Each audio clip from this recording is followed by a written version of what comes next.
Du Cameroun en Afrique, jamais j'aurais imaginé que j'aurais un jour, nous voulons tous aller à l'étranger, mais jamais j'aurais imaginé qu'un jour je pouvais être dans un pays ou bien je serais dans une situation où je n'aurais pas envie de voyager soit pour aller aux États-Unis ou bien pour m'installer en Europe, mais m'installer au moins en Europe. Bon, la raison que je dis cela, c'est que le monde a vraiment évolué aujourd'hui. Vous n'avez plus besoin de vous émigrer quelque part pour y rester toute votre vie. Mais étant en Afrique ou ailleurs dans le monde, vous pouvez avoir accès au monde entier. Aujourd'hui, nous allons faire la comparaison entre les avantages et désavantages d'investir soit en Chypre, qui est en Europe, ou bien à Dubaï, qui est dans les Émirats arabes. Nous allons essayer de voir exactement sur 4 points essentiels qu'est-ce que ces deux pays vous offrent en tant qu'Africain ou bien en tant que quelqu'un qui est dans la diaspora, qui veut investir à l'étranger.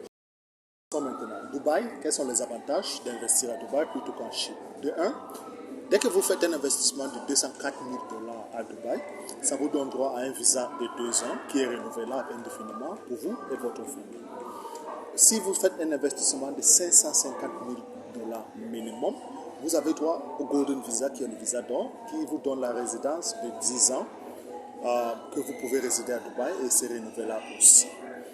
Maintenant, en contrepartie, ceci s'applique même si vous achetez un nouveau projet d'un promoteur ou bien vous achetez une revente. Maintenant, en Chypre, minimum pour investir, c'est 325 000 € et ça doit être directement chez un promoteur et vous n'avez pas le droit de faire autre business. Vous pouvez ouvrir un business pour faire des bénéfices, mais vous ne pouvez pas être employé en Chypre, même si vous avez investi. À Dubaï, vous pouvez être un employé, vous pouvez avoir d'autres business, mais en Chypre, non, seulement votre business. Le premier point était permis de résidence. Nous avons vu qu'à Dubaï, vous pouvez investir et puis soit au marché secondaire, au primaire, faites d'autres activités. Vous pouvez aussi être employé étant à Dubaï. Mais en Chypre, non. Vous avez un business, vous investissez dans l'immobilier, on vous donne le passeport. Vous avez un business, vous pouvez ouvrir un business, mais vous ne pouvez pas être un employé.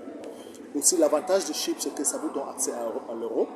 Et ça, c'est pour des gens qui veulent investir, qui regardent à long terme. Mais si vous regardez à court terme, et surtout si c'est votre but essentiel, c'est de doubler votre argent, Dubaï vous offre les meilleures opportunités. Chypre, ça vous donne accès.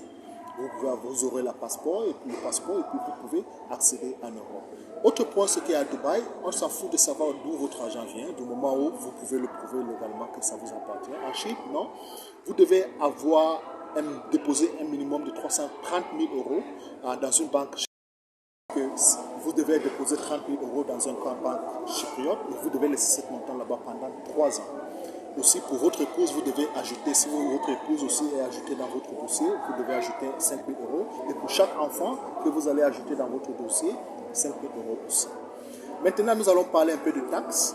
À Dubaï, il y a 0 taxe. Il n'y a que les 4% que vous payez quand vous achetez un bien immobilier. Ça, c'est le frais qui part au gouvernement. Mais en Chypre, si vous louez cet appartement, vous revendez cet appartement à Dubaï, vous ne payez rien. Mais en Chypre, c'est le contraire. Vous achetez un appartement ou bien une maison, vous devez payer 5% de TVA au niveau du gouvernement. Et si vous louez cette maison, vous devez payer 19% de TVA qui s'applique. Maintenant, il y a aussi d'autres frais administratifs que vous devez payer pour vous, pour votre épouse et pour chacun de vos enfants qui a moins de 18 ans, vous devez aussi ajouter 500 € qui s'ajoutent dessus. Aujourd'hui, c'est par rapport au retour sur investissement ou bien pour les revenus locatifs. À Dubaï, le minimum que vous pouvez espérer, c'est 8%, ça peut aller jusqu'à 14% et même plus. En Chypre, le minimum, ça sera entre 4% et si vous êtes très bien expérimenté, ça peut aller jusqu'à 8%. N'oublions pas qu'à Dubaï, il n'y a pas d'impôt sur cette revenu, mais à Chypre, il y en a qui s'appliquent. Maintenant, à Chypre, comme vous voulez le passeport, même si vous ne voulez pas le passeport, mais vous ne pouvez pas revendre ces biens immédiatement. Mais en Dubaï, même si, comme je vous explique avec la stratégie de manifestation d'intérêt, dès que vous atteignez 30% du paiement de ces biens, vous pouvez revendre ces biens avec une marge de 10 à 40% selon l'endroit et le dynamisme du marché. Donc ça, ce sont les deux avantages entre le Chypre et Dubaï. À vous de voir.